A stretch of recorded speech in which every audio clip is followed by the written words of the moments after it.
अस्सलाम वालेकुम नाजरीन, मैं मोहम्मद असलम हुसैन सियासत की खबरों में आप सबका इस्तकबाल करता हूँ।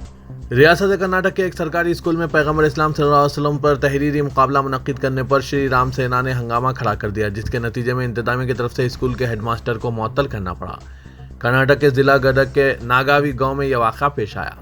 बताया जाता है कि सरकारी हाई स्कूल में किसी इजाज़त के बगैर हेडमास्टर ने हाई स्कूल तलबा के लिए पैगंबर मोहम्मद सल्लल्लाहु अलैहि वसल्लम की सीरत पर तहरीरी मुकाबला मुनक्किद किया था, जो हेडमास्टर के लिए महंगा साबित हुआ। ज़राए से मिली इत्तला के मुताबिक सरकारी हाई स्कूल के हेडमास्टर अब्दुल मुनाफ बीजापुर ने गालिबन माह रबी अव्वल की मुनासिबत से स्कूल के दीगर असातिज़ा और महकमा तालीम के अफसरान के इल्म में लाए बगैर तलबा को मोहम्मद सल्लल्लाहु अलैहि वसल्लम सबके लिए और आखिरी नबी मोहम्मद सल्लल्लाहु अलैहि वसल्लम नामी किताबें पढ़ने के लिए दी और इनामी तहरीर मुकाबला मुनक्किद किया। इस पर श्री राम सेना के कारकुनान ने स्कूल में घुसकर हंगामा खड़ा किया और हेडमास्टर को आड़े हाथों लिया, जिसके बाद महकमा तालीमात के एडिशनल कमिश्नर सिद्धारामप्पा ब्रादर ने इब्तदाई तफ्तीश के बाद इल्ज़ाम साबित होने का हवाला देते हुए कार्रवाई की और हेडमास्टर को मुअत्तल करने के अहकाम जारी किए। कांग्रेस सदर के ओहदे के लिए नामजदगियों की आज आखिरी तारीख है। दरियासत ने मल्लिकार्जुन खड़गे अब इस इंतखाब में दाखिल हुए हैं। बताया जा रहा है कि मल्लिकार्जुन खड़गे कांग्रेस सदर के ओहदे के लिए इंतखाब लड़ सकते हैं। वो जुमेरात की रात सोनिया गांधी से भी मिले हैं। मल्लिकार्जुन खड़गे का ताल्लुक कर्नाटक से एक दलित लीडर हैं, इसलिए इन्हें कांग्रेस हाईकमान का पसंदीदा चेहरा समझा जा रहा है। दूसरी जानिब मध्य प्रदेश के साबिक वज़ीर आला, राज्यसभा के रुकन पार्लियामेंट दिग्विजय सिंह और केरला से रुकन पार्लियामेंट शशि थरूर आज अपने कागजात नामजदगी दाखिल करेंगे। इसके अलावा मुकुल वासिंग, कुमारी शैलजा भी नामजदगी दाखिल कर सकते हैं। कागजात नामजदगी वापस लेने की आखिरी तारीख 8 अक्टूबर है। दरअसल G23 ग्रुप से अलग उम्मीदवार खड़ा करने पर भी बातचीत शुरू हो गई है। मनीष तिवारी पहले ही इलेक्शन लड़ने का इशारा दे चुके हैं। राजस्थान के सीएम अशोक गहलोत ने खुद को इस दौर से बाहर कर लिया है। पॉपुलर फ्रंट ऑफ इंडिया पर पाबंदी के चंद घंटे बाद तंजीम इससे मुंसलिक तंजीमों को तहलील करने का ऐलान किया है। इंडियन एक्सप्रेस के मुताबिक PFI के रियासती जनरल सेक्रेटरी अब्दुल सत्तार ने एक बयान में कहा कि वजारत दाखिला की जानिब से इस पर पाबंदी का नोटिफिकेशन जारी करने के बाद तंजीम को तहलील कर दिया गया और इसके तमाम इकाइयों को तहलील कर दिया गया। उन्होंने कहा कि मुल्क के कानून की पासदारी करने वाले शहरियों की हैसियत से हम वजारत दाखिला के फैसले को कबूल करते हैं। इसमें कहा गया है कि PFI पिछले 3 दहाइयों से माशरे के पसमानदा तबकात की समाजी, इक़्तिसादी और सकाफती हैसियत को बाइख्तियार बनाने के लिए एक वाज़ेह विजन के साथ काम कर रही थी, लेकिन हमारे अजीम मुल्क के कानून की पासदारी करने वाले शहरियों के तौर पर तंजीम वजारत दाखिला के फैसले को कबूल करती है। ये अपने तमाम साबिक अरकान और आम लोगों को भी मुतला करता है कि पॉपुलर फ्रंट ऑफ इंडिया को तहलील कर दिया गया है। पॉपुलर फ्रंट ऑफ इंडिया के तमाम मेंबरान से दरख्वास्त की है कि नोटिफिकेशन की इशाअत के बाद अपनी सरगर्मियां बंद कर दें। गुजरात के अहमदाबाद से एक वीडियो सामने आया है जिसमें गरबा खेलने गए 2 मुस्लिम नौजवानों को मारा पीटा जा रहा है। यह मारपीट बजरंग दल और विश्व हिंदू परिषद के कारकुनों ने की थी। यह वाक़या अहमदाबाद के सिंधु भवन इलाके में पेश आया। इन दिनों बजरंग दल के कारकुनान अहमदाबाद और गुजरात के कई इलाकों में गरबा पंडाल में जा रहे हैं ताकि वहां मौजूद लोगों के बारे में तफ्तीश कर सके। ऐसे ही एक गरबा पंडाल में बजरंग दल के कारकुनों ने कुछ मुस्लिम नौजवानों को पा लिया और इनकी पिटाई शुरू कर दी। बजरंग दल के कारकुनों का कहना है कि वो पूरे नवरात्रि में गरबा पंडालों में चेकिंग कर रहे हैं। वायरल वीडियो में देखा गया है कि विश्व हिंदू परिषद और बजरंग दल के कारकुनों ने दोनों मुस्लिम नौजवानों की पिटाई की और इन्हें नीम बरहना कर दिया। इसकी वीडियो सोशल मीडिया पर तेज़ी से वायरल हो रही है। इस सिलसिले में बजरंग दल के रहनुमा डॉक्टर अजवल ने वीडियो जारी करते हुए कहा कि गरबा पंडाल में कुछ दूसरे मजहब के लोगों को दाखिल होते देखा गया, जिसके बाद इनकी तंजीम के कारकुनों ने कार्रवाई की। एक ऐसे वक्त जबकि PFI पर पाबंदी आयद होने की वजह से सिक्योरिटी अलर्ट है, RSS ने तमिलनाडु में 2 अक्टूबर को गांधी जयंती के मौके पर रूट मार्च निकालने की इजाज़त मांगी थी, जिससे तमिलनाडु के DMK सरकार ने इनकार कर दिया। इस इनकार पर राष्ट्रीय एवं सेवक संघ ने मद्रास हाईकोर्ट का रुख किया है और रियासती हुकूमत के खिलाफ तौहीन अदालत की कार्रवाई की अपील दाखिल की है। हाईकोर्ट ने हुकाम को हिदायत दी थी कि वो 28 सितंबर से पहले इसकी इजाज़त दे दें। सीनियर वकील प्रभाकर ने अर्जी दाखिल करते हुए जल्द समाअत की दरख्वास्त की है। जस्टिस GK अलिंथ्रेया ने कहा कि अगर दरख्वास्त को नंबर दिया गया है तो इसकी समाअत जुम्मे को हो सकती है। उत्तर प्रदेश मदरसा एजुकेशन बोर्ड के सदर नशीन इफ्तिखार अहमद जावेद ने रियासती हुकूमत से मुल्हिक तमाम दीनी मदरसों को हिदायत जारी की है कि वो तलबा के लिए 6 घंटों की तालीम को यकीनी बनाएं ताकि इन्हें दीगर स्कूलों के मियार तक लाया जा सके। इन अहकाम पर 1 अक्टूबर से अमलावरी होगी। नए टाइम टेबल के मुताबिक तलबा को सुबह 9 बजे तक 3 बजे दिन क्लासेस में शिरकत करनी होगी। ये वक्त 1 घंटा ज़्यादा है। असातिज़ा और अरकान अमला को भी कम से कम 6 घंटे ड्यूटी करनी होगी। जावेद ने कहा कि मदरसे के तालिब इल्म को समाज में अपने आप को दूसरों से कमतर महसूस नहीं करना चाहिए। इसकी आम मालूमात अच्छी होनी चाहिए। साथ ही साथ रियाजी, साइंस, अंग्रेजी, हिंदी और मजहबी मज़ामीन में भी इसकी मालूमात बेहतर होनी चाहिए। हम चाहते हैं कि तलबा कामिल बने और मुल्क की तरक्की में अपना हिस्सा अदा करें।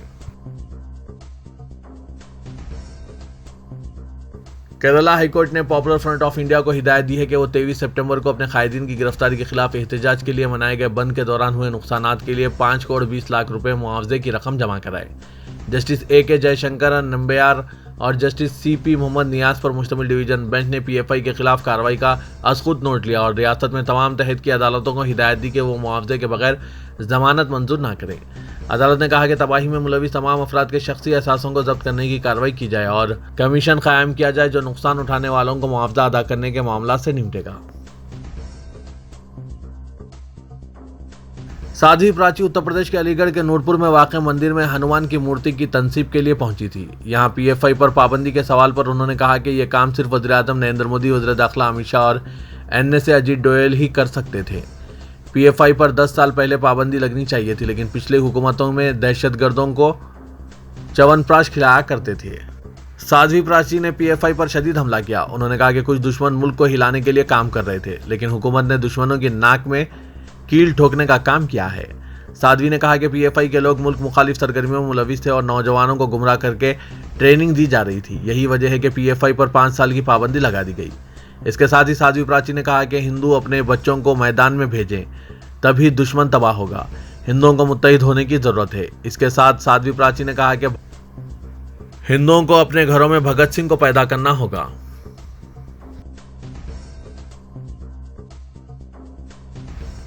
तेलंगाना के वज़ीर आला के चंद्रशेखर राव नई कौमी पार्टी के क़याम का मुहूर्त तय कर लिया है और पार्टी के ऐलान से कबल वो यादाद्री मंदिर के दर्शन करेंगे। चीफ मिनिस्टर जो गुज़िश्ता एक हफ्ते से कौमी सियासी पार्टी की सरगर्मियों में मसरूफ़ हैं, इलाकाई जमातों के कायदीन से फ़ोन पर बातचीत की और पार्टी के नाम और एजेंडे की तफसीलात से वाकिफ़ करवाया। ज़राए के मुताबिक चीफ मिनिस्टर ने नजूमियों और पंडितों से मशवरे के बाद कौमी पार्टी के ऐलान के लिए 5 अक्टूबर यानी दशहरे के दिन और दोपहर 1:19 का मुहूर्त तय किया है।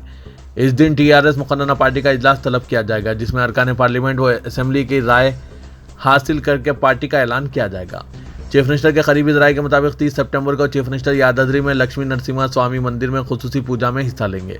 तेलंगाना की तश्कील और TRS हुकूमत के क़याम के बाद KCR ने यादाद्री मंदिर को तिरुपति के तर्ज पर तरक्की देने का मंसूबा बनाया था और मंदिर के डेवलपमेंट प्रोजेक्ट पर 1500 करोड़ से ज़ायद रकम खर्च की गई। मुख्तलिफ शोबों से मुशावरत के दौरान कौमी पार्टी के लिए 4 नाम पेश किए गए हैं, जिनमें भारतीय राष्ट्र समिति पर इत्तेफाक हुआ है। मोंगुड़ असेंबली का ज़मनी इंतखाब नवंबर के दूसरे हफ्ते में होगा। इलेक्शन कमीशन ने ज़मनी इंतखाबात की तैयारियों के सिलसिले में इलेक्टोरल ऑफिसर और दीगर हुक्काम से मुशावरत की है। बताया जा रहा है कि इलेक्शन कमीशन ने ज़मनी चुनाव के लिए नवंबर के दूसरे हफ्ते में किसी मौजूद तारीख के इंतखाब का फैसला किया है। ज़राए के मुताबिक दशहरा त्यौहार के बाद इंतखाबी इलामिया जारी किया जाएगा। इलेक्शन कमीशन ने ज़मनी इंतखाब में EVM मशीनों के इस्तेमाल की तैयारियां मुकम्मिल कर ली है और ज़मनी चुनाव के लिए दरकार मशीनों की जांच का मरहला मुकम्मिल हो गया। शहर की बेशतर अहम सड़कों बशमुल शहर से गुजरने वाली कौमी शाहराहों पर ट्रैफिक क़वाइद की खिलाफ वर्जी और गैर मिजाज कब्जों के पेश नज़र सिटी पुलिस ने एक्शन प्लान तैयार किया है ताकि ट्रैफिक के आसान बहाव में बेहतरी पैदा की जा सके, जिससे मियार ज़िंदगी बेहतर हो सकती है। मीडिया के नुमाइंदों को पेश करदा पावर पॉइंट प्रेजेंटेशन के जरिए कमिश्नर पुलिस हैदराबाद CV आनंद ने ट्रैफिक मैनेजमेंट के तहत रोड मैप और इक़दाम जैसे पार्किंग और गैर मिजाज कब्जों को बर्खास्त करने के लिए जारी ऑपरेशन रूप की तफसीलात से वाकिफ करवाया। कोविड-19 के फूट पड़ने के बाद गाड़ियों की तादाद में काफ़ी इजाफा हुआ है। शहर की सड़कों पर ट्रैफिक जाम के इजाफे की अहम वजह 2 व्हीलर्स और कारें हैं। 2019 के बरखिलाफ 2022 में तकरीबन 18% गाड़ियों का इजाफा हुआ है। ये बातें तो कमिश्नर पुलिस हैदराबाद CV आनंद ने कही, लेकिन इसके बरअक्स हैदराबाद की सड़कें भी ट्रैफिक जाम का सबब बन रही है। सड़कें जगह जगह खराब हालत में हैं और ट्रैफिक पुलिस की जानिब से अदम तवज्जो भी ट्रैफिक जाम का सबब बन रही है। ट्रैफिक पुलिस की ज़्यादातर तवज्जो चालाना करने में होती है या फिर फोटोग्राफी में मसरूफ़ होते हैं।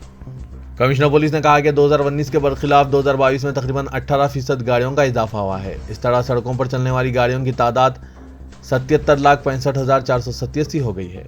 डायल 100 पर ट्रैफिक से मुतालिक शिकायत में भी इजाफा हुआ है।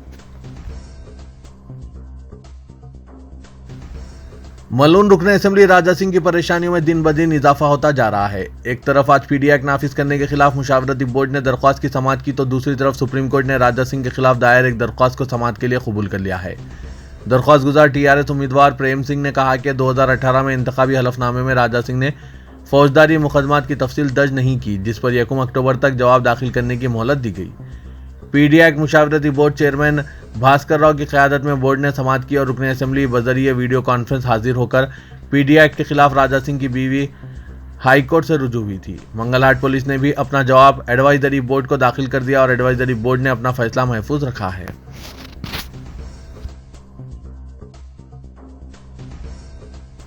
ख़वातीन की हिफाजत और सिक्योरिटी तेलंगाना हुकूमत की अवलिन तरजीह है। बिलखुसूस चीफ मिनिस्टर के चंद्रशेखर राव इनकी सेफ्टी और सिक्योरिटी के लिए काफ़ी संजीदा है। इन ख्यालात का इजहार रियासती वज़ीर दाखिला मोहम्मद महमूद अली ने भरोसा सेंटर के जिम्मेदारों को मुखातिब करते हुए किया। मोहम्मद महमूद अली की सदारत में दफ्तर वज़ारत दाखिला में भरोसा सोसाइटी की जनरल बॉडी मीटिंग का इनेकाद अमल में आया, जिसमें डीजीपी महेंद्र रेड्डी, सदरनशीन महकमा दाखिला के principal secretary Ravi Gupta, additional DG Jitendra, Swati Lakra women safety wing commissioner महकमा women welfare and child development Devia, additional DG Sanjay Jain, AR Srinivas, additional commissioner AIT Hyderabad, DIG women safety समिति और doctor Ramesh Reddy, director medical education शरीक थे। वज़ीर दाखिला मोहम्मद महमूद अली ने कहा कि ख़वातीन और बच्चों की सेफ्टी और सिक्योरिटी में तेलंगाना रियासत को मुल्क भर में मुनफरिद मुकाम हासिल हुआ है। इसमें मज़ीद तरक्की लाने की ज़रूरत है। वुमेन सेफ्टी विंग की सरबराह स्वाति लकड़ा ने जनरल बॉडी के सदर और मेंबरान को भरोसा सोसाइटी की सरगर्मियों और कारकर्दगी के जायजे के तौर पर बताया कि भरोसा सोसाइटी को हुकूमत तेलंगाना ने खुद मुख्तार सोसाइटी के तौर पर कायम किया ताकि रियासत की ख़वातीन और बच्चों के तहफ़्फ़ुज़ को यकीनी बनाया जा सके। हैदराबाद के पुराने शहर में निस्फ शब के बाद बिरयानी की फरोख्त का मामला अनोखी शक्ल इख्तियार कर लिया है। गुज़िश्ता रोज़ निस्फ शब के बाद एक शख्स ने रियासती वज़ीर दाखिला मोहम्मद महमूद अली को फ़ोन किया, जो उस वक्त सो रहे थे।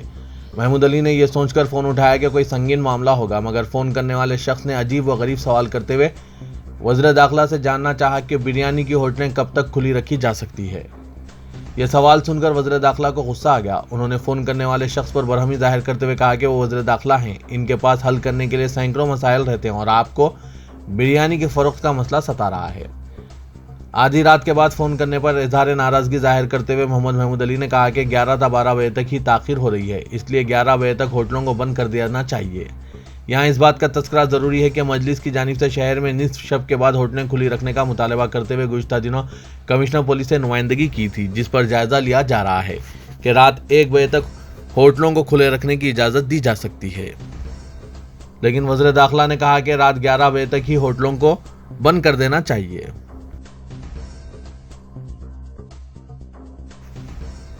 MBBS की तालीम के ख्वाहिशमंद उम्मीदवारों के लिए रवां तालीमी साल से मेडिसिन की नशिस्तों में 1068 का इजाफा किया गया है। तेलंगाना के मुख्तलिफ 24 खानगी मेडिकल कॉलेजों में नशिस्तों की तादाद में मजीद 1068 का इजाफा होगा। हुकूमत तेलंगाना ने इस ज़िम्मन में GOs 129 और 130 जारी किए हैं। हुकूमत ने अहकाम में तरमीम करते हुए MBBS और BDS के 20 ज़ुमरे की नशिस्तों में इजाफे की इजाज़त दे दी है। अहकाम के मुताबिक 20 ज़ुमरे की MBBS और BDS अक़लियती और गैर अक़लियती कॉलेजों की 85% नशिस्तें तेलंगाना के तलबा के लिए दस्तियाब रहेंगी, जबकि माबाकी 15% नशिस्तें मुल्क भर की रियासतों के तलबा के लिए महफूज रहेंगी। कौमी पार्टी तश्कील देने में मसरूफ़ तेलंगाना के वज़ीर आला के चंद्रशेखर राव ने पार्टी के मुल्क भर में तशहीर करने और मुख्तलिफ जमातों के कायदीन से मुलाकात करने के लिए एक चार्टर्ड फ़्लाइट खरीदने का फैसला किया है। पार्टी ज़राए से पता चला है कि चीफ मिनिस्टर KCR 5 अक्टूबर को अपनी नई कौमी पार्टी तश्कील देने का सरकारी तौर पर ऐलान करेंगे। इसके बाद सारे मुल्क का दौरा करने का उन्होंने मंसूबा तैयार किया है और इसके लिए उन्होंने 80 करोड़ रुपए के मसारिफ से 12 नशिस्तों की गुंजाइश वाला चार्टर्ड फ़्लाइट खरीदने की तैयारी कर ली है। वासूख ज़राए से पता चला है कि TRS पार्टी क़यादत ने चार्टर्ड फ़्लाइट की कीमत का फ़ंड पार्टी कायदीन से बतौर अतियात वसूल करने का फैसला किया है।